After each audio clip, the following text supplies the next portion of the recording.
Praise the lord.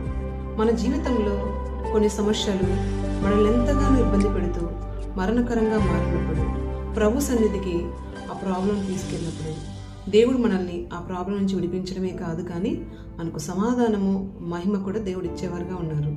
నిర్గమకాండము 2వ అధ్యాయంలో మోషే జీవితాన్ని చూసినప్పుడు మోషే నీటిలో పడి చనిపోవలసిన వాడైనప్పటికీ ప్రభు కృపను బట్టి ఏ నీరైతే తనకు ఆటంకంగా మారిందో అదే నీటిని వాడుకొని తన ఫరో యొక్క కుమార్తె యొక్క కుమారుడుగా పెంచబడినాడు.